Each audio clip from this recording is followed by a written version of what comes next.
We were pretty famous back in high school. Trust us. Had a whole future ahead of us, but now we suck. All that potential now is flowing in the aqueducts. Through the sands of time, many did forget. But now our time has come to resurrect. But a podcast? Sad I know, but can you blame us? We are desperate to be much more than high school famous. Anyway, just reorganizing crap on my desk. Gross. Well, it's not literal crap. It's metaphorical crap. I suppose if it was literal crap, why would you be reorganizing it instead of just... Yeah, I would have already had it organized. It would have been very neat and tidy. Pre-organized. I don't mess around with my crap organization, with my literal crap organization. It is top-notch at all times. You put you etch a notch into the top of it? At the top, yeah. At the top of the crap? It's called the top notch. Yeah. It's so I can easily stack other craps on top. Yeah. Well, you could make like a log cabin. Yeah. A different type of log, but a log cabin. Oh, yeah, I see what you did there. Right? Nice. I'm all about all that stuff. I mean, I guess, if you ever do make a house out of like dung and stuff, don't some animals use dung as lodging? You could call it a log cabin then at that point. I don't know. What is it? The dung beetle rolls it around, but I don't remember what for. It's just for good times. I don't know of any animal that uses it for lodging. Are there any animals that come to mind that when you thought of that? Because I don't know any. I don't know. It couldn't be fresh because any rain would wash it away. Right. Or you'd have to make it would have to be very old and dried out. And does that get to a point of being petrified, or is that wood? No, you can. There's petrified dung and things. All sorts of petrified things in the world, and people can be petrified. They can. Yeah. Accidentally. Mm-hmm. Intentionally, also. And yeah. Deviously. Yeah. Have you ever been a victim of devious petrification? Not currently. I could be a future victim of it. Well, I didn't say. I said ever. Right. Well, ever consists of later in life as well, does it not? Yeah. So when you say have you ever, that's past tense. As in, has it happened to you leading up to this point? Yeah. It doesn't include... not yet. No, you didn't. Not, you said not. You said not currently. Yeah. Which means you're only talking about right now. Which answered your question. No. You're not talking about any time in the past. You're just talking about right now. You're not deviously petrified. Right. That doesn't say I said whether not or not currently. Right. And then I said Yeah. I could be maybe in the future. Right. But not currently doesn't cover the entire past. Your entire past. You could become unpetrified. Can you? I hope so. For those people's sake that I I've don't think been it's happened yet. experimenting on. I don't think it's happened currently. But has it ever or will ever happen currently? I doubt it. Oh. Do you currently doubt it, or have you ever doubted it? All I can say is right now, currently, I've never doubted it, and I do not have memory on if I have previously doubted it. When does a river flow? When? Yeah. I would assume at Currently? all times of, well, yeah. Is that your dad joke of the week? No, no, I just made that up. It's probably better. I'm kind of juggling a couple of them. Hey, before that, welcome to High School Famous. Yeah, sure. Yeah, the podcast whose house has a living room and a dining room At the same time? Yep. Okay. Could it be a It living may or may dining not. room? I said and dying room. Oh, I thought you said dining. What's weird about that house? A house with a dining Nothing. room. Whoa, what a weird thing to point out. That's why I thought maybe we could elaborate further on it to make it more entertaining. Right. No, it's the concept of a dying room is plenty entertaining enough. Now that I know you said dying. Yeah, there's no need to elaborate. Before that, I was just like, this is one of Sean's worst intros yet.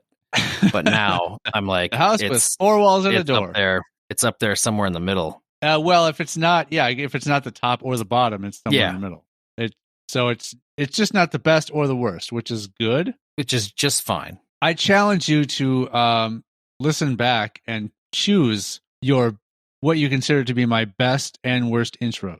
Okay. If you're gonna state where this one ranks, that means you have to have already determined a top and a bottom intro. Doesn't mean I have to figure out a top or bottom. I just know based on experience, it's not your best or worst. Got it. I know I've heard better. I can't name one, but I know there's been better, and I know there's been worse. Gotcha. Thanks. It just feels average. It feels average to me. Thanks. It's been recently exfoliated.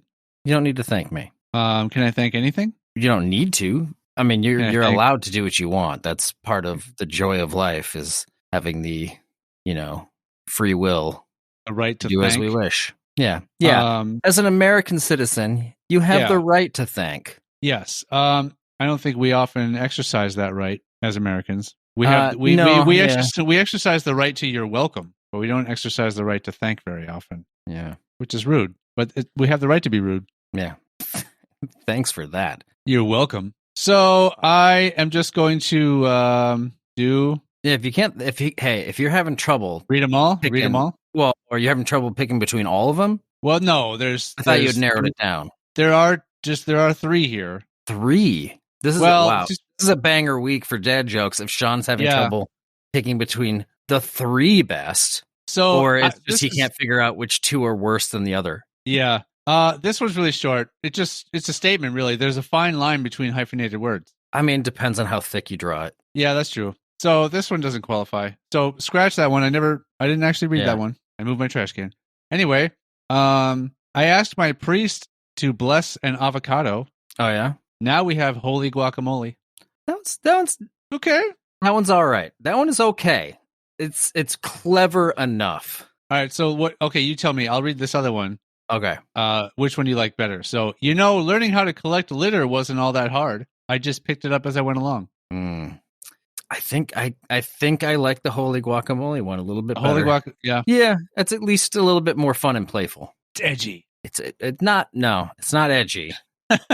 It's daring, it's bold, it's edgy. I'm telling you, it lives life dangerously.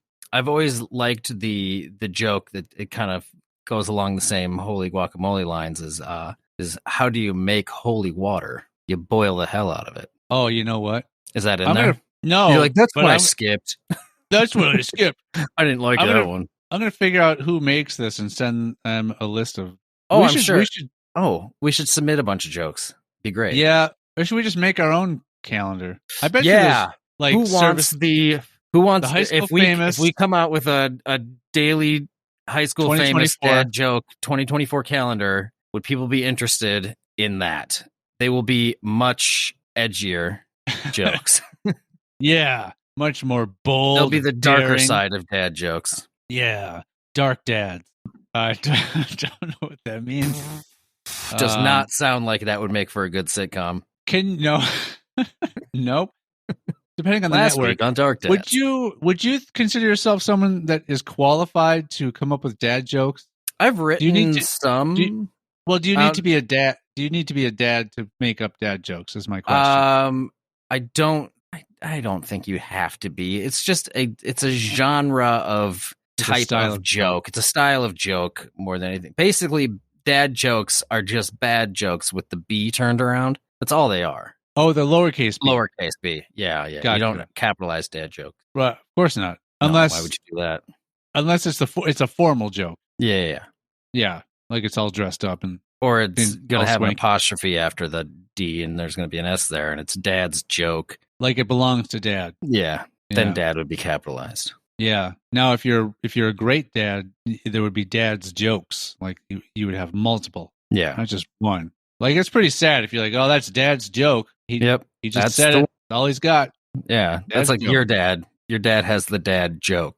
I don't know that he has jokes. Well, he has things he says. In his head. Exactly. In his opinion, he's got jokes. Well, what you been up to these many days? Wow, let me think. When did we last talk? Monday? We recorded last Monday, didn't we? Wow. Monday. I know. Wow. It's been less than a week. Wow. So we can't even.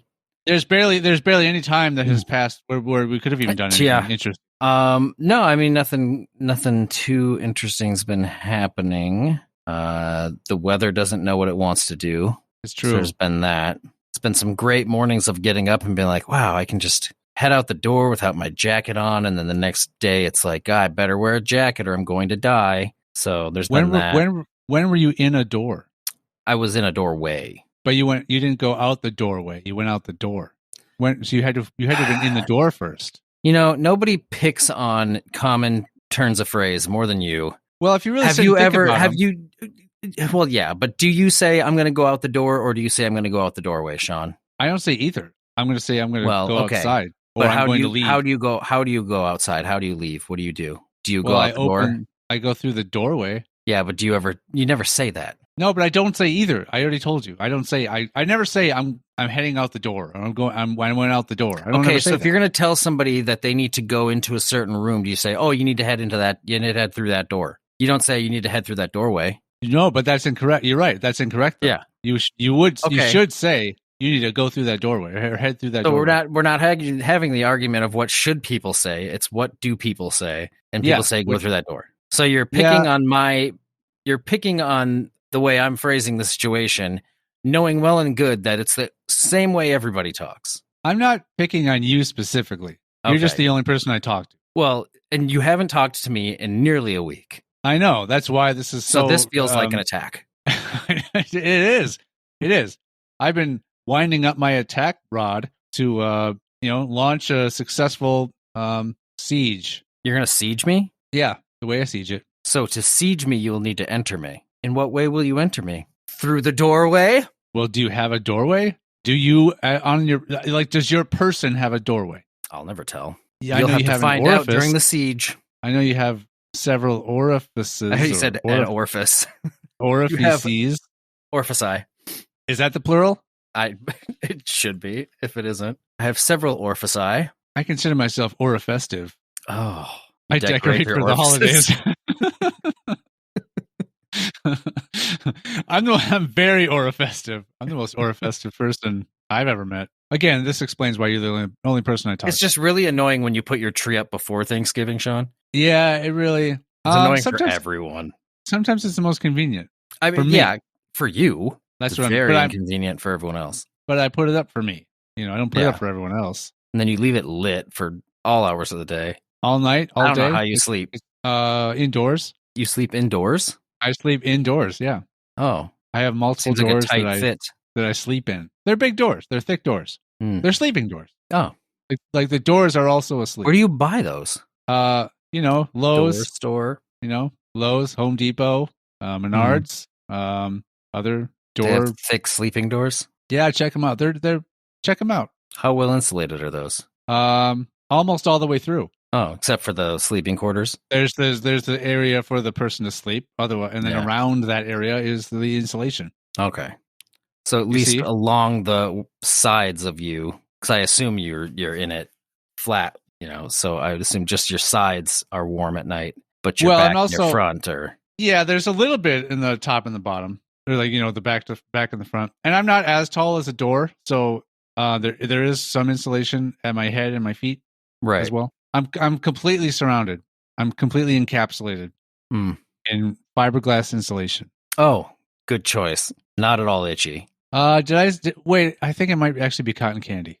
Doesn't seem like that'd be very warm. It's a lot tasty. of air in cotton candy. Yeah, well, you get a lot and you pack it in real dense. You got to get the right R value. Right. I think, what is it? R19, I think, is code for sleeping doors. I mean, in Minnesota, know better than I would. In Minnesota, anyway. It could vary by state, I'm sure. I'm sure each state has their own.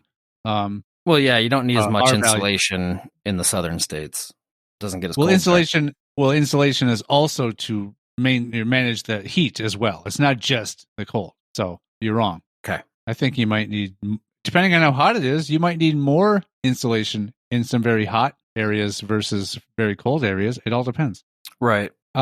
People contact your county and ask what the recommended R value is for your sleeping doors, because you don't want to be contact the county, just the state. You can just look up the state. You could probably find it. You can probably find it either place, county or state. I'm sure. I bet you regions have this, like certain regions of the United States probably have the same. Yeah, maybe codes and Midwest. things. Yeah. Yeah. Well, I mean, places like Texas fall into the Midwest, though.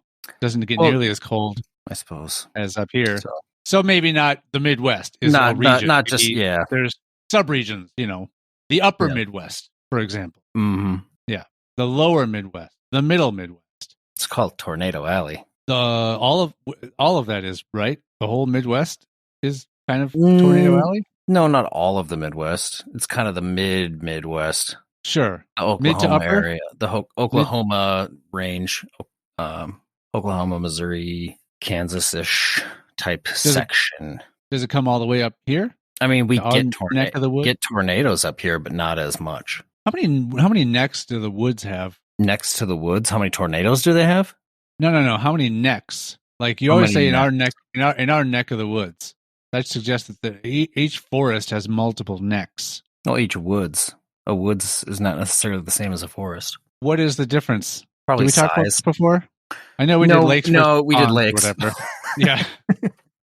We have yet to venture into forest versus woods. Is it a desert or is it just a sandbox? Where does that cross over into being a desert from a sandbox? How big does a sandbox have to be before it's considered a desert? I think a desert is surrounded by mountains, and a sandbox is surrounded by whatever walls are constructed to maintain the sand inside of it. Usually just sort of like some wood planks or some wood planks typically. Now, what if a box of sorts? If you, it makes the shape of some sort of like box-like structure. Right. If you lay down 4 wood planks in the middle of the desert, does that section of the desert become a sandbox? I think as long as it's got its own sand within it. So it could be a sandbox in the desert, yeah. So would you have to add your own sand? You couldn't use the existing sand from the desert? Well, no, you could use sand from the desert to fill it. It would be a sandbox, yeah. And I guess, does it only count as a sandbox if there's a kid playing in it and there's lots of urine in the sand? No, as long as there's sand inside of a box, it could be a sandbox. It's a sandbox. Yeah. This opens up a lot of opportunities for us, a lot of possibilities here at High School Famous. I elaborate. I have no idea how. If you put an inflated rubber ring inside in the middle of a pool, in the middle of the ocean, yeah, does that count as a kiddie pool? Does it have to have a? It has to have a bottom. It has to have a bottom, so it's going to be floating on top of the water. Yeah, it'd be a kiddie pool in the ocean. Now, there's going to be a point where you start filling that kiddie pool with water, and it begins to sink. I would think. Yeah, then it's just a kiddie pool that's inside the ocean. Then it's just a sunken pool. Yeah. It's a useless, busted pool. It is then plastic waste in the ocean, and the ocean already has enough of that. We don't need to be going and adding all of our used kiddie pools. If we know that there's an estimated amount of the ocean that's never been like explored, how do we know that there's enough plastic waste in the ocean? How do we know that there's not enough yet? Any amount of plastic waste is too much for the ocean. There should be no plastic waste in the ocean because plastic waste is not a natural ocean. It's not a biodegradable. Well, it's not something that the ocean would have never ever naturally contended with had man not created it and then thrown it in the ocean to see what it would do. What a weird curiosity. Yeah. Hey, what's this bottle do? That's how we figure things out in the world. You have to toss shit into other shit. That's how syrup was invented. Well, no, syrup is from sap, which is naturally occurring. I know, but you said that's how things are created. Is you toss? Well, I mean, that's how you discover things. That's how you Well, syrup was discovered. It was an accidental invention, just like other examples of that. Penicillin. Yeah, and children. Through trial and error, we figured those ones out. Ninjutsu. No, that was invented. That was very calculated and intentional. Yeah. Okay. It was handed down. Fine. Jiu-jitsu then. No, all martial arts were kung fu. Kung fu. That's considered a martial art. So that's what's the drunken style of fighting? That has to have been accidental. The drunken boxing. Yeah, I'm that sure has- what drunken boxing probably was originally it was somebody who actually had like training in some real martial art at the time, and then and they then were got drunk. very, very drunk, and then got in a fight, and then Yeah. like found out like how amazing they were at fighting when drunk. Then they just kind of like, oh, what did I do then? And they just redid that, and then taught it to other people. They kept recreating. Like the only way they could fight after that was while intoxicated. Yeah, So do you they think call that? it intoxiboxing. Oh wow, Yeah, huh? You came up with something. Look at that. by accident. Good. Hey, good job. It's the syrup of word combinations. I am the syrup of. I'm the syrup of phrase making. Wait, so that means you're the accident and not the phrases you come up with, right? If you're the it's syrup, it wouldn't be the first time I've been called an accident. it's the first time you've been called on accident. No, No? I get wrong numbers all the time. Oh, that kind of called. I'm thinking of like you're getting called on, like you're in Oh, class. like and in class or something. You Yeah. didn't raise your hand, but they called on you anyway. Oh, teachers do that all the time. They do? Yeah, when they just like, especially when nobody raises their hand, then they'll just call on. Oh, anyone. that's not by accident though. Oh, so you're saying like Carl sitting next to me, he raised his hand, but the teacher called on me instead. Yeah, Okay. yeah. And I say never no, had a that was Carl's hand Holding And my she just- hand. Yeah. I don't know. I've never had a teacher Yes, you have. call on me. Oh, okay. Don't pause like that. How should I pause? By not stopping? Put a comma there What's the- first, and what's then the I'll way- know. Okay. I've never Yeah. had a teacher, comma, call on me, Oh, comma, see, I knew there was more coming. by accident. Oh, it's always been on Ellipse. purpose. Ellipses again. So I'll tell you what I've been up to, Matt. I've been up to a lot. Okay. I made a playlist. Like a musical playlist? Yeah, I made a playlist. Okay. I've never really been one to make playlists. Like, are you making somebody a mixtape or? No. Oh, I wanted to have some music playing going to bed last night. And so, or was it the night before? Last night or the night before. And I'm like, some of these, there was a time where a lot of albums had like the final song was like a very sort of mellow. I mean, every song. album has a final song. But it was particularly sort of mellow and Okay. I guess maybe more A soothing certain or type of song. less heavy. Yeah. Yeah. So gotcha. I made a playlist called Closers, and I chose a bunch of blast songs on albums. Oh, I would have called it Sean's Sleepy Bedtime Mix. But that would be confused with my other playlist of the exact same name. Right. Yeah, That's all which openers. it's all openers on scream metal albums. Yeah. Yeah. No, this is like The Tourist on OK Computer. Mm-hmm. A Day in the Life on Sgt. Pepper. Mm-hmm. We got Aqueous Transmission on Morning View. You might not know that one. Maybe you do. No. Street Spirit on The Bends. December on That's the Wisconsin last song Death. on the album? It is. Oh. You got December by Static X on Wisconsin Death Trip. You've got Blood, Milk, and Color on Astro Creep 2000, the White Zombie album. Mm-hmm. The Great Below on The Fragile. Now that's the last song on the first disc. Right. I That guess still counts. It's a double Yeah, album. so, yeah. You got Save Me by Queen on The Game. You got All You Need Is Love on Magical Mystery Tour. You got When the Levee Breaks on Zeppelin 4. Champagne Supernova. It's just so funny. Just thinking, like, trying to go to sleep listening to some of these songs because it's almost like you're trying to like give yourself some sort of it's kind of like giving yourself a subconscious kind of like mood to fall asleep to. So just to think it's all you need is love. Is that what you're falling asleep to? Like, yeah, all I need is love. Yeah. Somebody needs to love me. Yeah. Oh, wait, I need money too. I better delete this song from the playlist. Stuff like that. Gotcha. I remember So a long time so ago. Well, it didn't completely turn into just an album about like something to fall asleep to, or not an album, a playlist to fall asleep to. It was just like, oh, this is like a compilation of, last songs I like a lot. Yeah, mellow closers. Yeah, but again, they're not all mellow. They turned into not all being mellow. So, I remember quite a long time ago, still living in my parents' house, and I had like which time? I don't remember, but not all of us moved out permanently right away at one time. But had like a 3-disc CD changer at the time or it might have been a 5-disc, to Whoa. really date me as Can you far even as pick? how Can you long. even pick 5 discs you'd want to listen to? Yeah, probably. I think it was probably a 3-disc changer, but I had put in, I used to put in some music that I would actually just have play at night quietly, and I would just put in of like 3 discs and then just hit random. So it would play between all 3 discs. Yeah. And I'm like, all right, tucking myself in. I hit play, and the very first song that played was Radiohead's Nice Dream. And I'm like, this seems very appropriate. Yes. And then I proceeded to fall asleep.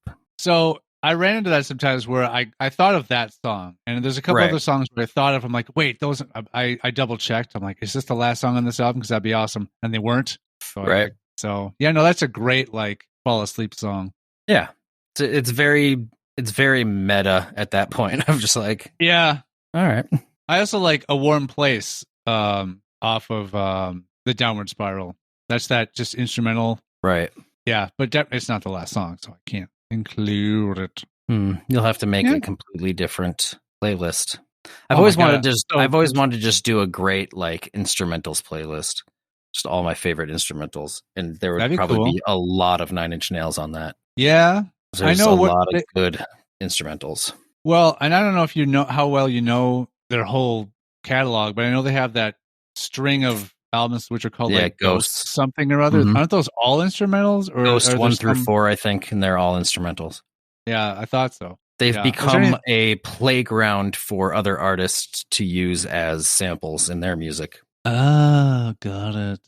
Would you pick anything off of those? Did you like those? I honestly haven't really listened to those much at all. So I think I listened to them once through, like just to check them out. But I don't. Nothing stands out. I couldn't recall anything from any of it to know if I liked any of it. No, I'd say there's a lot on The Fragile that are great. Just in general, that whole double album is so amazing. Well, as far as instrumentals go, I can think of like 3 or 4, maybe, right? Yeah, I mean, there's not a ton of them, but they're all very good. Yeah, the very last song on the second disc is instrumental. Does La Mer count? Because there is like a female voice saying something throughout. I can't hear you because you're muted. You're muted right now. Unmute. It's been a while since I've listened to that album, so I'm not exactly sure what song that would be. Yeah, well, you'll listen to it and you'll know. You'll remember. Well, whenever I listen to it. I know when you're going to listen to it again. When you make your instrumental playlist. Oh God, I've been thinking about making an instrumental playlist for many, many, many, many years, and I just never do it because I think about it and then I never do it, and then I move on with my life. Gotcha. Yeah, sort of. If you keep thinking about it, well, it pops back into my head every once in a while, and then you're back to square one. Yeah, all the progress you've made in your life is now reverted back to the last time you thought of making that playlist. What progress have I made in my life? You said you moved on with your life. I mean, I kept living. That's about it. Oh, I see. Yeah. You did. My life kept moving forward, and I kept trying to catch up with it. Gotcha. So the moment you stop thinking about making an instrumental playlist, you don't then die. Correct. Gotcha. Well, life goes on. Yeah. Now I can stop thinking about it. I haven't died yet, so. True. Currently. Or have you? No. Currently, I'm not dead. Yeah. I'm not currently dying, I don't think. Well, I mean, we're all currently dying. You can kind of say that, right? Yeah, you can kind of say you're as soon as you're born, you're dying. Everybody has a finite amount of time on the planet. Wasn't that Shakespeare? We just don't know how. I don't know. It was somebody. Something like somebody definitely said it. Or wrote it down. Well, I know it's a lyric in a Marilyn Manson song. He says, "The minute that it's born, it begins to die." But I think that's actually from Shakespeare. That's not about right? Because they say it. Yeah, not we. We're not its. We're above its. Yeah, we're things. Call back. So cool. Yeah, you made a playlist. Anything else? Yep. That's what I've been up to. Oh, you know what? I'm a little sore today because I thought you were going to say I'm a little teapot. I'm a little teapot, short and sore. Short and sore. Sore and stout. I was at Sky Zone for about 2 hours yesterday, and I can't remember the last time I jumped on a trampoline before that day. So, and again, it's one of those things where the next day I feel sore and I don't remember why. Yeah. And I'm like, oh, did I sleep funny? Like, what's going on? Like, oh, this must be me getting old now. why am I so sore? And then it dawns on me, oh yeah, because you jumped on a trampoline for 2 hours like an idiot, and you haven't done that in well over a decade, probably more, and you're not young. Yeah, dude. Like I'll see. I literally will not like put myself through anything like that anymore, because it's like I will like see videos online of like somebody snowboarding and like going off a jump and like hitting the ground, and they're just like, oh, they get up, they're like, oh, that sucked. I'm like, if that happened to me, I would be devastated for like 2 or 3 days straight. I would not be able to move at this point. Like, to be 20 something again and be able to just throw yourself at things and not care. It's like, just wait a couple more years, guys. That fall that you just stood up from will put you out for days. I'm like, there's nothing I can do now that doesn't hurt my body in some fashion. Like, literally, walking hurts sometimes. What's sad about it is, you and I are recently 40, and I was told a very similar thing about what to expect when I turned 30. I remember people when I turned 30 that was like, you're going to start falling apart. Your body's going to start just crumbling. And I'm like, I feel incredible. What are you guys talking about? And they were talking about like when they turned 30, it was kind of taking a turn for the worse for them. And I'm like, yeah, you can, I guess we can look forward to the fact that it took us 10 extra years, but yeah, we can't look forward to that. That's not something to look forward to. It already happened. Well, all right. Jesus Christ. We can enjoy the fact that we can be thankful that it took 10 extra years for us. We have that right. Yep. I wouldn't say I'm still great. All right, sore boy from 2 hours of trampolining. I think anyone would be sore from that. Not a young person. I remember you used to spend a lot of time on a trampoline back in the day. What a cool thing to say about somebody. Jealous? I used to trampoline a lot. I even owned a trampoline, and I'm talking me, not my parents. I bought that trampoline. Yeah. Whatever happened to at that Menards. I think it just got a bunch of snow on it, and I think they eventually, for a while, I think they had it sort of leaning against the garage or something, and then I don't know what happened to it. I don't think it's still there. But then again, when was the last time you went to your parents' house?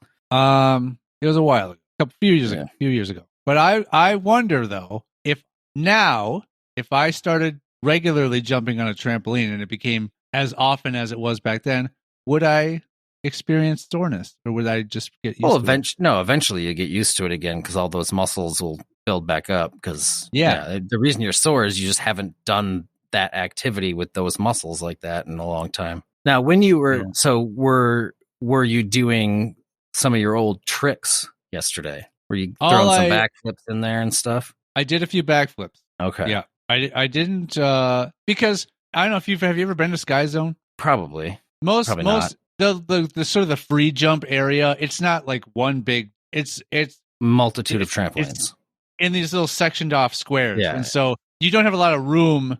So basically, if you accidentally jump and try to do a trick and kind of go to the side a little bit, you could land on the padding in between, which are not bouncy. It would be like a hard landing.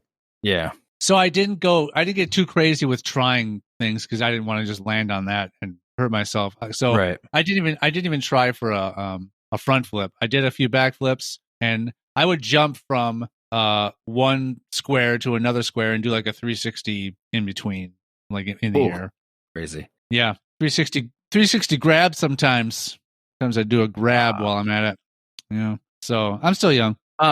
Sky Zone, does that place have like a little mini golf course inside and like laser tag and stuff? No, this is straight up. So, because I went to a place, that had like big trampoline area like that, but it also had like mini golf and laser tag and like batting. Okay.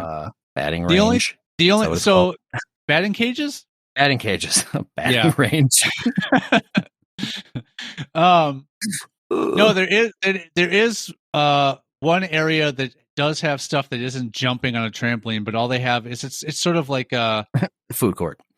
It's like I wish there is a little trampoline food court. Inside. It's the bouncy. They serve the bounciest food. But it's a play. It's like an obstacle course where you have to like swing from one thing to another without falling down into like the pit of foam blocks. Right. And then there's another area where you and another person are on these sort of little towers, and you're sort of battling each other, kind of like American Gladiator style. Yeah. And you try to knock the other person off into the big pile of foam blocks. Spikes. The pile of foam spikes. Yeah. They would still hurt. Not kill you, though. Yeah. Yeah, because a few years back, I went to a place with all that stuff for a friend's birthday. Just a, bunch of 20-something-year-olds being kids. Yeah. Late 20-somethings, I think. I'm trying to remember 35. when that was. God, no, Where was I? We may have been in our 30s. Where was I? In our early 30s. This was a different group of friends. People that I don't know. Well, no, you know these people. You just weren't. You don't know them like I know them, so you weren't invited. You know more of them than actually know them. What? So you don't know them that well. You spent time around some of them, but you don't know them very well. Got it. I just know of them. I'm aware of their existence. You're more of a I know of them than I know them personally. You don't know them very personally. I've always considered myself to be more of an I know of them person. I'm more. You probably know more people. You probably know of more people than people you actually know. So actually, I guarantee you that. So what constitutes knowing someone? I think. What does it mean to know someone? I mean, I guess you know them. You probably know them. You're just not friends. They don't like me. You're not like friends with them. They just don't. They hate me. They don't hate you. Do they hate of me? That's possible. Yeah. Well, that's good to know that they might be listening, so they can chime in if they want. Did you? Here's what I think happened. I was invited. No. Through you. No. But you didn't tell me because you didn't want me to show up and be like the cooler friend. No. That's not what happened? No. Is it what happened? No.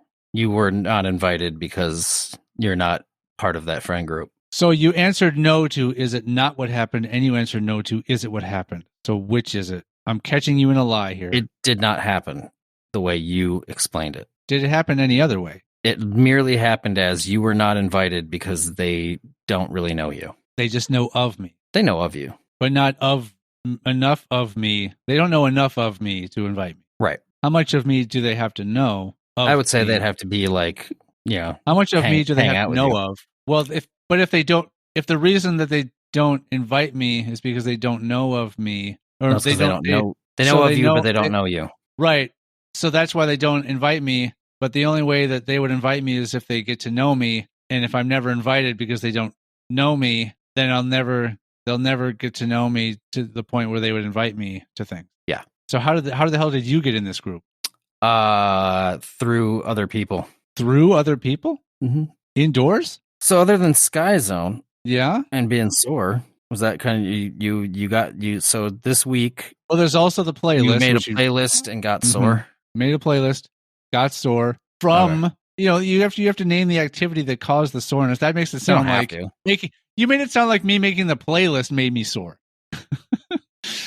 Which I guess time will tell on that. It's very recent. Could be a different type of sore. You know what? Could have made you mentally sore. I may have made the playlist the night after going to Sky Zone. So I guess it's up in the air as to whether or not it was the jumping on the trampoline or the making of the playlist, which made me sore the next day. It's debatable. I'd probably have to see a doctor about and sort of get their take on it. Yeah. I guess it depends on what part of you is sore. Rack up a good healthy medical bill, finding out if it's the physical exertion on a trampoline or the clicking of a mouse on ellipses and selecting add to playlist is what made me sore. It is really my index finger is the only thing that's sore.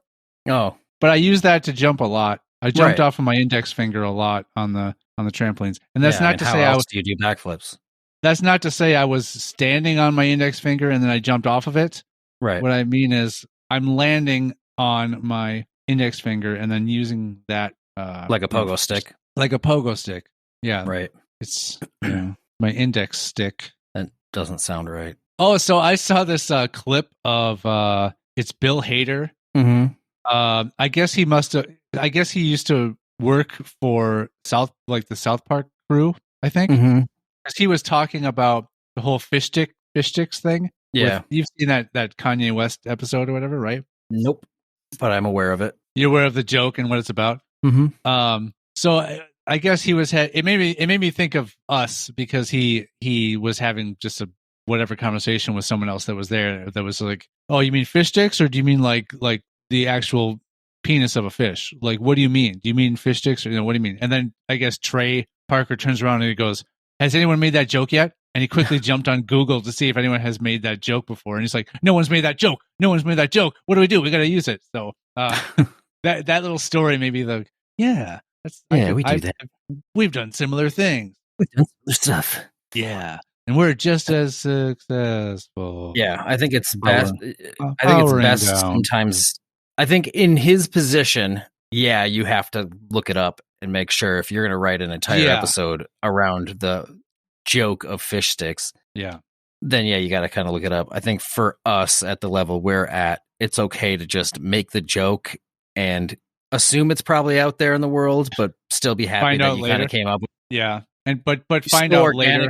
You still organically came up with it, whether or not somebody else has also organically come up with it. So yeah, true. Yeah. But we don't have to worry about it, whether or not it exists in the ether or not before we put it down onto some sort of document. We'll cross that bridge when we get there, as they say. Yeah. So I have a list here of. This is such an amazing transition. Oh, way to get to it 51 minutes in. Good thinking. You kept going on stuff, so we That's because I thought you had nothing. So I'm like, I'll talk about a playlist I made. This'll fill the time. I didn't have to talk about a stupid playlist I made. I thought we didn't have anything. But it was good stuff. It was good content.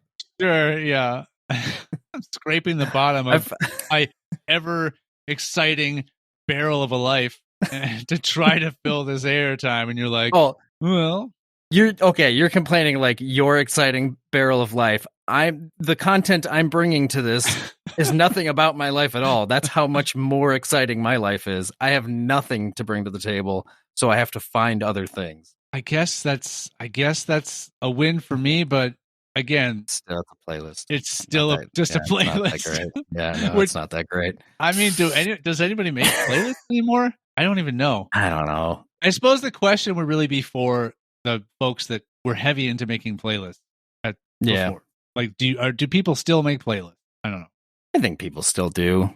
I guess strictly on a technicality, yes, because I just made one. You know who'd be a good person to ask? I'm a thing, and I just who? Mark. Mark used to make mixed CDs all the time. I made a couple of those, but not a lot. But he would make a ton of them, and then he'd still put the CD in, play one song, and then switch it. Yes, and 9 times out of 10, not even the whole song. Yep. Yeah, I think we've talked about this before. Yeah. It was, you'd be getting into a song and you'd be like, all right, next song. It's like, let's play something else. What? He's worse than like a DJ at like a place that just fucking like plays part of a song and then moves on to the next song. All the time. It's worse than the radio. You hear a whole song on the radio. Yeah. Yeah. It's just you have to deal with commercials. At that point, you're just like, I'll deal with the goddamn commercials then. Yeah, I prefer commercials over riding around in a car with you. Yeah. All right. So you have a list. This list, and I have read the playlist. No. Shoot. So this list popped up on I was scrolling. I barely ever on Facebook. So every once in a while I'll get through and scroll through the feed, and like weird little things will pop up. And I read through this list. It's called Powerful Psychological Tricks to Effectively Manipulate Any Situation. So right off the bat, awful title, because now you're to manipulate any situation, right? So this list is full of, in my opinion, awful ways to be a person. So some of them are just like whatever, and then other ones are just like, what a horrible thing to do to somebody. You're basically using psychological warfare to get what you want. And who's this by? Like who published this article? Well, the website is, I don't know how you want to pronounce it, CHLLOE.com, Chloe.com. I guess probably Chloe. Yeah, and the person who put this together, and this was from March 14th of 2023. So this is very recent. So these are the best, most recent ways to manipulate. Yeah, so this was put together by Claire Miles. So I'm not going to necessarily read her little parts of it. I'll just kind of read what the thing is, and then we Sure. can either discuss or move on to the next one. Move on with our lives. Yeah, move on with our lives. So 1, if you have the feeling someone is watching you, yawn and look. If someone is indeed looking at you, they will yawn too, which isn't true. Yeah. Yawning is not necessarily contagious. It's kind of like it happens on occasion, but not all the time. So that wouldn't even necessarily be an effective thing. I can just imagine like you're so convinced that they're looking at you that you just keep yawning over and over and looking at them. Yeah. You're just gonna think you're fucking nuts. Oh, they must have missed it. Let me do it again. Oh, they missed it again. They didn't yawn, so they clearly missed it. It's not that they weren't looking at me. They just missed it. Right. I think that a yawn followed. I think a yawn followed by someone else yawning is more of like you see someone yawn or hear someone yawn, and you kind of it almost like tricks you into thinking you have to. Yeah. Like you go, oh, you know what? I could go for a yawn right now, or maybe it's just to feel like you're. I could go for a yawn right now. I could go for a good sparkling yawn right now. Yeah. Maybe it's like you want to be relatable. Like, hey, yeah, I'm yawning too. Everybody's doing it. We're both yawning over here. Want a good dinner sometime? I thought you were looking at me. Sorry, I thought. Yeah. No, you weren't. You want to fall asleep at dinner sometime? Is that? Oh, that's your husband. Oh, is he? What's he doing tonight? Does he want to get dinner? Was he? Because he yawned after I yawned, so I thought maybe. Yeah. It's because he's Would he like to join us? Wait, what? Yeah, you hit on somebody and they're like, "I'm married." But would he like to join us? Yeah. Like we're clearly going to actually go out. So yeah, this is happening. I'm just. I mean, him to come. He can come too. You're inviting somebody's husband to your date with their wife. All right. Next one is if you want to impress someone, paraphrase what your friend just said. They will subconsciously get the feeling you are a really great listener. So just sort of summarize what the previous person just said to impress them. You summarize what the previous person just said. Yeah, just whatever they said, just sort of summarize it. Yeah, summarize it. I'm a good listener. Yeah, me too. But I like it's like paraphrase what your friend just because you want to so you're trying to impress them. This is how you impress them. So this doesn't work if you're trying to pass off your response as some sort of like independent, like it's your own thought. Yeah, right. Yeah. But I like how it's like if you paraphrase what they just said, they will subconsciously get the feeling that you're a really great listener. By paraphrasing what they said, you are showing that you are a great listener because you listened to what they said and then you could paraphrase it back to them, which means you understood it and you listened to what it was. So subconsciously, they're an idiot. Yeah, because they're showing that they're a good listener by paraphrasing. Yeah, it's pretty much exactly right. Yeah. I mean, you may not. I mean, if you have the ability to paraphrase something somebody said, it shows you understood everything they said. It also shows you were listening. Yeah. So how is it subconsciously giving them the feeling that you're a really great listener? It's like you're inceptioning to them that you're a good listener. You're using manipulation to make them independently think or think that they're independently thinking that you are a good listener. When really you in a manipulative, yes. Sorry, why couldn't I think of that? I said manipulative. Yes, you did. Manipulative. Wow. That was good paraphrasing, by the way. Thank you. By saying yes, you did. Yeah. It's for some reason I'm just getting this thought. I'm starting to think that you're a good listener. You know, I never noticed that. You know, I'm starting to get the feeling that you think I'm a great listener. See? You just did it again. Oh, my God. You're so good. Speaking of more manipulation, if you want someone to help you, start your phrase with, I need your help. They will help you out of a sense of guilt. I like it's, if you want someone to help you, start your phrase with, I need your help. That's every situation. Did you say more manipulation? This was more manipulation because you're manipulating somebody to help you out of a sense of guilt. No. Oh, so you said more manipulation, not more manipulation. Like not Mormon, like Mormons manipulating. It's more manipulation. Or like more nipples. Mormon, like to apply nipples is manipulating. Yeah. So it's Mormon manipulating. So are there a lot of Mormons without nipples? Well, I think what it could be, what you can do is because in I don't believe in all Mormonism, but in some Mormonism there is the ability to have multiple wives. So you just said you don't believe in all Mormonism, but in some. No, Mormonism. I said I don't believe.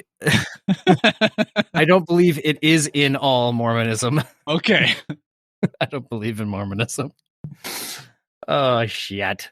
But maybe I don't remember. I don't know if that's a true thing or not. But if Mormons can have multiple wives or not, or if that's just like a sect off of that, or if it's a completely different religion altogether. But if you have multiple nipples on a person, you can cut down on how many wives you need, because now she can just have more children. She can have a whole litter. Let's move on to the next one. Well, I mean, you have to have all the workings behind the nipple for it to be a functioning nipple. You're not just slapping a nipple on the skin of somebody. You got to add all that in. Yeah.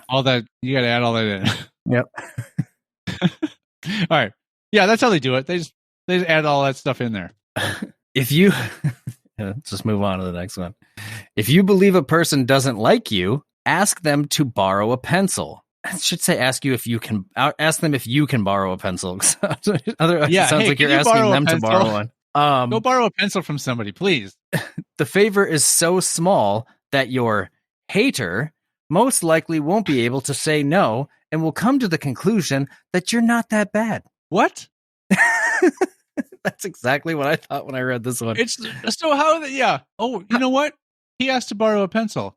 I think this guy's all right. I think what it is the favor is so small that it's more likely that they'll just tell you no.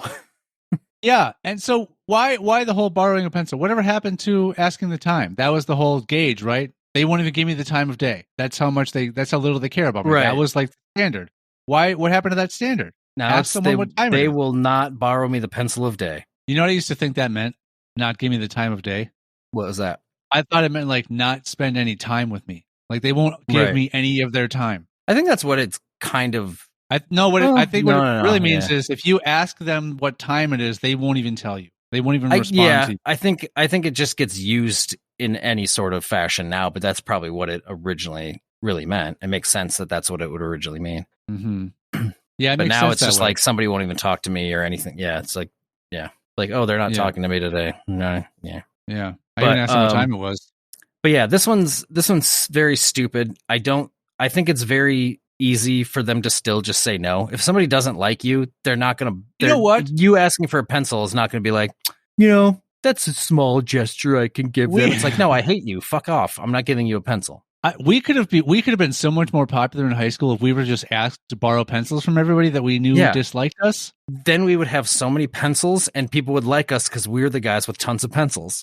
Yeah, and so they can come to us for pencils because if they're ever in need. Yeah, and we'll tell them no because we hate them.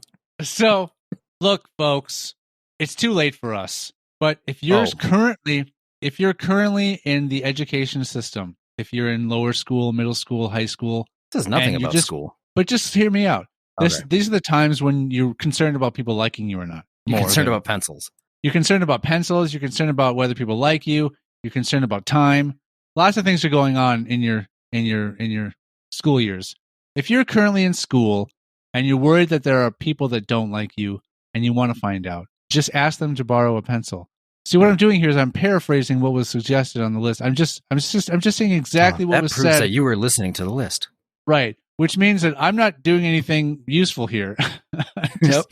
And you're also less so paraphrasing it and just adding a shit ton of extra stuff to it. Yeah. It's not paraphrasing if you make it longer. Yeah. What's that called? Stendophrasing? Well, the opposite of para is typically a sub. So am I subphrasing? That sounds like it's less too, though. It does, right? Yeah. Like to be, yeah. Because sub means to be underwater. Well, that doesn't just mean underwater. It just means to be submerged. That's why I, whenever I travel, I like to take a paramarine. To make yourself more likable, mirror the behavior and body language of the people you want to be more likable to. That's to paraphrase. Don't be yourself. Yep. Act like the people you want to impress. Just become someone else. Cool. I know people that do that. And they'll want to borrow your pencils. I know. They'll ask you. You'll yawn, they'll yawn. So you see what I mean by this? Is just this list is just full of awful things because it's like that's literally just saying don't be yourself. If you want to be likable to somebody else, just become someone else. Yeah, Become them. Yeah, that always works. I mean, it might work. Oh, here's some more awful advice, Sean. Wait, there's more? If you have a request, approach a person with requests when they are tired. They are more likely to agree to the request when they are when their physical and mental energy is drained. I'd say they're less likely to respond to the request at that time. Depends on how mentally and physically drained they are. Like if they're unconscious. Well, to be drained means there's nothing left. Yeah. Can you be partially drained, or can you, I guess, what does it mean to be drained? Do you have to be completely depleted, or can you have something left? Yeah, I mean, if you drain your sink, yeah, it's empty of water. Its contents. Yeah. I mean, it could be But blood. either way, this is just bad. This, I mean, like the list said, to manipulate in your favor for sure. This is just like, this is how you can get somebody to agree to do something for you is when they're physically and mentally tired, they're probably less likely to say no to you. So the best time to start acting like someone that you want to impress is when they are tired. Mm-hmm. And to tell whether or not they are tired is to see if they yawn when you yawn. Mm-hmm. But if they do that, that means that they already liked you in the first place. So you don't necessarily have to start acting like them for them to like you. I'm going to be honest with you right now. I cannot paraphrase what the hell you just said because I was not listening. Good. I was trying to come up with my own joke and you didn't. I gave you so much time. When someone is being rude to you, stay completely silent and stare at them. It'll make them feel uncomfortable, and they'll usually act civilly after a few moments. But really, I think what they'll do is just punch you in the face. What do you think? Why would you do that? What's your opinion? Well, I think that you should spin around. Did you paraphrase what I just said? Well, if someone's being rude to you, you should just stare at them to make them uncomfortable. Yeah, but why? So that they become uncomfortable, and they will stop being rude to you, and they will ask to borrow your pencil. Not quite right, Sean. Clearly, you weren't being a very good listener while you were leaving the computer with your headphones off. Yeah, I even thought I waited until you were done, and then when I heard you were still talking after I took the headphones off, I leaned in a little bit to hear you still through the headphones that were on my desk, but then you kept going. I'm like, yeah, my dog's just going to keep barking if I don't let her in right now. Oh, I couldn't even hear your dog. I did. But basically, it is just if you stare at them, they'll feel uncomfortable, and then they'll usually usually act civilly after a few. The silence is going to make them feel uncomfortable, so they'll usually act civilly after a few moments, which is not true at all. It's right. If they're being rude to you, you're just gonna what I had said as you were coming back is that they'll probably just punch you in the face. Ah, I thought you were saying that to pretend that was part of the manipulation. It was a separate statement afterwards. Me trying to fill the keep from having a bunch of silence while you were away from the computer. But no, I think somebody's being rude to you. You just staring at them and not saying anything is just going to make them more rude to you. It's not going to help anything. Yeah, they're going to start pointing out the fact that you're being a weirdo and just staring at them. And you're right, they might end up punching you in the face. Yeah. See, I'm a good listener. Eventually. If you want to know something specific, ask the question and then wait. People will want to fill the awkward silence and will end up talking. This one's so dumb. So they're saying if you want to know the answer to a question, ask the question and then wait for the answer. Yep. It's the stupidest thing I've ever heard because that's what asking questions is. That's what seeking out knowledge is. Yeah. And this is being labeled as manipulation. Yeah. Well, it's because you want to know something specific. So ask it. Oh, you're right. Then wait.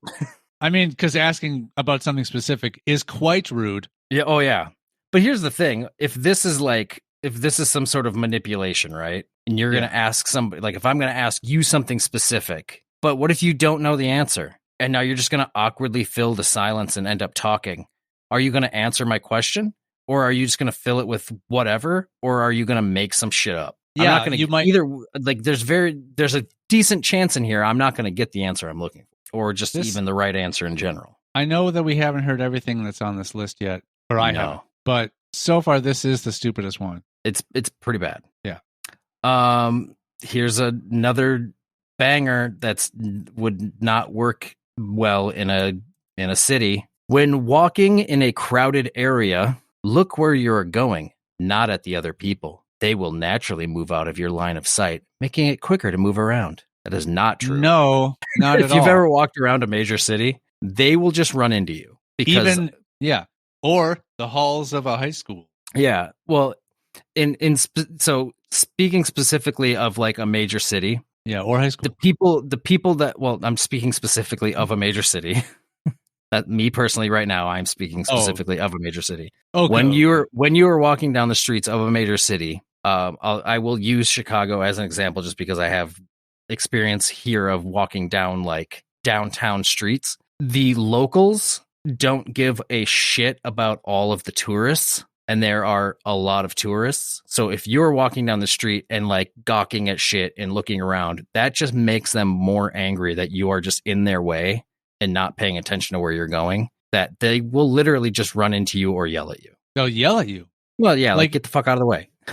Or like look where you're going and shit like that. Like if you're in a crowded area, it is best to look where you're the advice is to look where you're going. Yeah, I know. It's kind of funny. Look where you're going, not at the other people. But it's like, yeah, look where you're going, but please also be aware that there are other people around you, because there's nothing I hate more than people not having spatial awareness or like just any idea of what's going on around them, because I hate that too. Like the grocery store is a great example of people just, or like at a mall, anything like that. If you're walking down the middle of a walkway and you know there's other people walking around you, if you're going to step off to the side. There's nothing I hate more than somebody just suddenly stopping in front of me, and now I have to veer out of the way because you just there's no brake lights on a person. I don't know what you're about to do. You're not indicating to me at all what you're about to do. So step the fuck out of the way before you decide to just suddenly stop in front of me, because now I'm going to run into you and I don't want to touch you. I don't want to touch anybody. Plus, then they'll get pissed. They'll probably get pissed at me for running into them. And it's like, this was your fault. I experienced this a lot walking through the Skyway downtown Minneapolis, because, and I mean, to be fair, I am just a fast walker by nature. I'm not someone that just very casually strolls. I'm used to trying to get in a good walk in my time. Yeah, that or you just like, I know what my destination is. I'm going to get to my destination. I'm not going to freaking dilly-dally around. What's the point? Yeah. So you'll get a group of like 3 or 4 people that are all standing in they're all walking in a horizontal line, and there's a good amount of space in between them too, in between each person, and they're just moving at less than half of the speed that I am.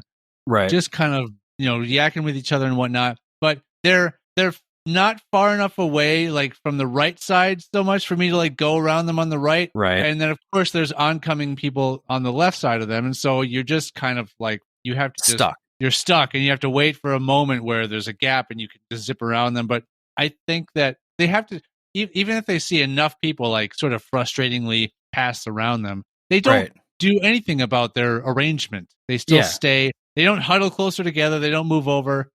And they're not caring. I deal with that a lot on the bike trails of people biking next to each other, and taking up the entire bike lane. And you want to get they're just kind of going at whatever pace they're going at. And I tend to bike fairly quickly. And so you have to go around them. But now there's tons of people coming towards you too. So then you just get stuck behind all these people. And that same situation happens too on the bike trails when people just randomly stop in front of you. Oh, like I had a kid randomly stop in front of me, and I nearly took a kid out. They're just like, ugh. But also what I hate, similar to that situation, is when you're on the sidewalk and you're walking towards people who are walking side by side, and they make no effort to get out of the way to allow you to pass by them, even though they're fucking taking up the entire sidewalk. Well, it's like, because the greatest thing is to go single file, and then you can go, like, if you see somebody coming towards you, go single file, let them pass, and then you can get back to being next to each other. But it's like, people just have no courtesy or spatial awareness. when I'm walking around with my son, I do that all the time. I'm like, Yeah. oh, Leo, get behind me. We're just going to walk by these people. Then we go back. Mm-hmm. But Matt, you're not.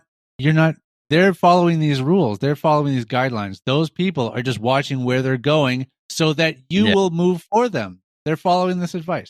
Yeah. No. And it's a dick move. So if everyone follows that advice, everyone will just crash into each other constantly because nobody will be moving out of the way from anybody. Yep. So my advice is to not follow that advice, and please be more spatially aware when you're in a crowded or public place. I will. That's it. That's it. I will. Thank you.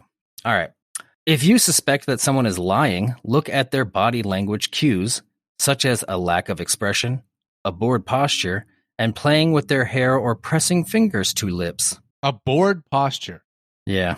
I don't know what that means. I mean, that could just mean that they are bored of you. They're not necessarily lying. Well, but what does a bored posture look like? I don't know. Like, are you hunched over? Are your arms crossed? Are you toe tapping? Like, let's get going. That's not here. in here. That's not in here. It's one of the toe tapping would be separate from a posture. I mean, this might just all be stuff of somebody just not interested in you, unless they're telling you they are interested and then they're doing all of this stuff. I guess then that means, yeah, they are lying because they're not interested. But I like a lack of expression. Are you seeing what I did there? No, I wasn't looking at you. No, I'm not saying it wasn't visual. Oh. I asked about something very specific, and you and just awkwardly filled the. Yeah, you just awkwardly. I just waited. I mean, I don't think I awkwardly filled it. I think I was answering you. That's not awkward filling. That's just being polite and answering a question that was asked of me. You're gonna write. I already know what you're writing down. If you want to change your mood, listen to music you'd want to hear if you were in the mood you want to be in. It helps shift your mentality to that state of mind. Is that manipulation? That's manipulating yourself. Yeah, to being in a maybe better mood. I guess it depends on the mood you're trying to. I mean, I've done that. I've definitely done that where I was like in a shitty mood, and then I played. There's certain music that I definitely have in my list of stuff that I know will always make me feel good. Yeah. So yeah, I've definitely done that. It does work. Yeah, I don't know if that's. I guess technically, by definition, it's manipulation. Yeah, but I guess tricking you into. But is it though? Because it's like you know what it's gonna do. So are you being manipulative at that point? Instead, you're just being like, "Look, I know this is gonna make me feel better, so I'm gonna do it." That's not manipulation, right? I think the term manipulation is being used incorrectly on a lot of these, or maybe at least this one for sure. Not even incorrectly, but just shouldn't be used for a lot of these. If you want to avoid being called on in class during a meeting, meetings with a meeting, look at the speaker until the end of their question, then look at someone else in the room to divert the speaker's attention to them. That would entail that the speaker was paying attention to you. Yeah. So just staring at the speaker the entire time doesn't mean that they're going to be paying any attention to you whatsoever. Yeah, they could be looking at everywhere else. Yeah, if anything, maybe they're looking somewhere else, and then they do look at you at the end and see you're looking at somebody else, and then they're going to call on you because they think you weren't paying attention. Or they notice that you're staring at them, and they feel weird about it, so they're actively avoiding eye contact with you the entire time because they're like, this person just won't stop staring at me. Or they'll be like, that person was a good listener. Let me call on them because then they'll probably give the right answer. Right, because they've been staring at me the whole time. Yeah, they were clearly paying very good attention. They should probably be able to paraphrase this. Can you paraphrase what I said? Will you paraphrase for the rest of the class that wasn't paying attention because they weren't looking at me? Oh, wait, I stopped talking, and then they looked at someone else. Maybe I'm wrong about the whole thing. If I asked them something specific. Yeah, maybe I should ask them if they know what I was saying. Because that's a manipulative way to get information from someone. Yeah. To get a question answered. This is it's an awful list, right? This is why I'm like, I'll bring this up because this list is awful. It's just stupid.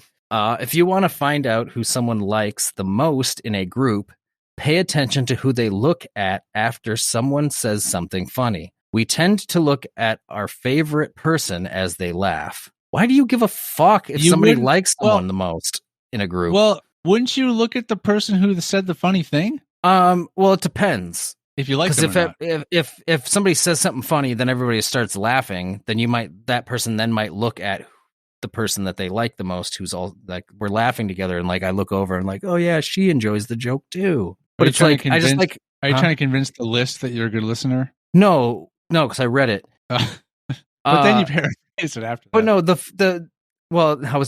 it wasn't a paraphrase as much as an explanation. Well, that, and you're also not listening to it. I'm not listening to myself. I can hear myself. But you're just not listening to yourself. Like, I can hear you, but I hear you all the time, but I never listen. Right. But what I hate about this one the most is, if you want to find out who someone likes the most in a group, why do you care?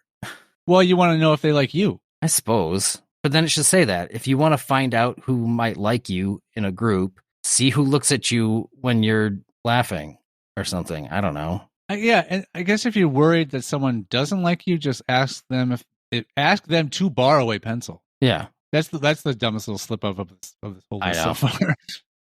Hey, can you go borrow that pencil? What time is it? Here you go, Sean. This one's good for you. If you're on a date, choose an activity that involves an adrenaline rush. This will help stimulate arousal in the brain and make the other person believe they had really enjoyed their time with you. Can sex be that? It'll fake them into thinking that they had a good time with you, when in reality they didn't. Well, wait a minute. Are we the way it's stated? Are we settled on that for everybody, that they had a bad time with me and I have to trick them into thinking they had a good time? According to this manipulation tactic, Sean. I'm just wondering if sex can be the thing that I suggest to cause the adrenaline rush. It wouldn't work. Who you been talking to? They would never get an adrenaline rush from that. Oh, why not? I feel like sex with you is probably more of a depressant. Even if I paraphrase it afterward? I feel like we've talked about paraphrasing in a sense. Maybe. And in conclusion. Oh, yeah, that's right. To summarize. All over. So that would not be a good sound to hear. Well, so I have to. That's your orgasm sound, Sean. I know. I'll push them out into oncoming traffic. Oh, and then save them. Then they'll also think you're their hero, and you'd be like, that would endanger my life if I try to save them. Yeah, but what a rush! Yeah, what a rush of adrenaline. And you that might make me think I had a good time with them. Yeah. Well, I manipulated myself. Yeah, but what a slippery slope that might be. Then you're going to be like, well, I know what'll give me an adrenaline rush, pushing somebody into traffic. Slippery and it just becomes a slippery slope, and especially if you're on a slippery slope. That's what I know, right? You're up in the Rockies. Yeah. Pushing people into traffic. On the Rockies. On the Rockies, through the doors. Oh, here we go. If you want someone to take your words seriously, say on the desk. Yeah, say that your father told you. People tend to take parents' advice to heart. I think if I told you something that my father said, quote unquote, you'd be like, yeah, so yeah.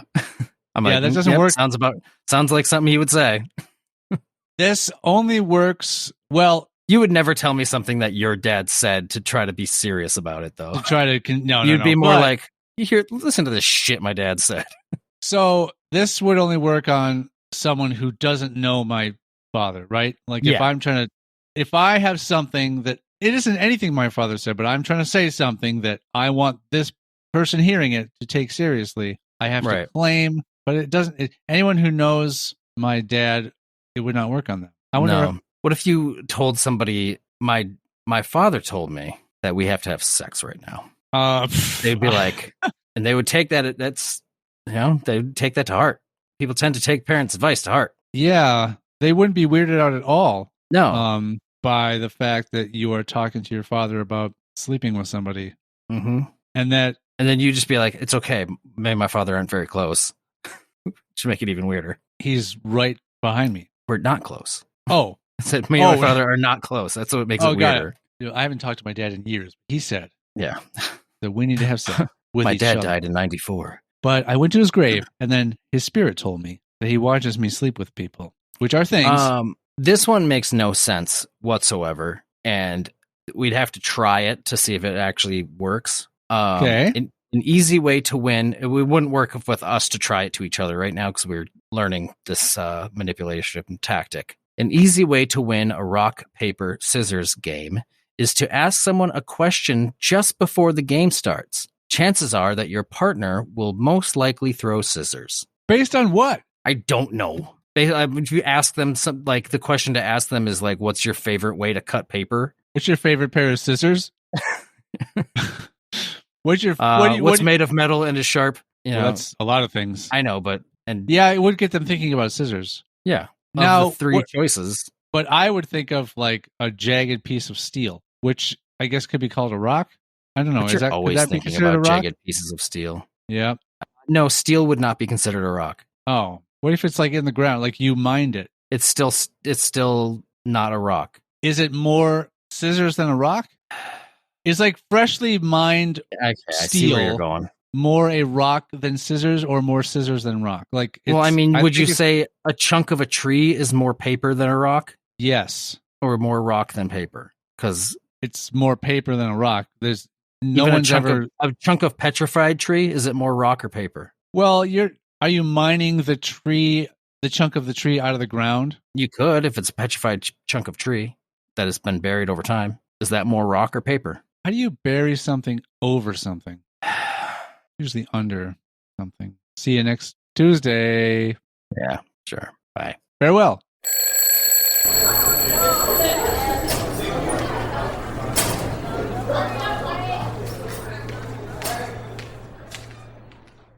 If you have a question, complaint, or threat for Sean or Matt, you can reach us on TikTok, Facebook, Twitter, or Instagram at hsfamouspod, or you can email the show at highschoolfamous@gmail.com.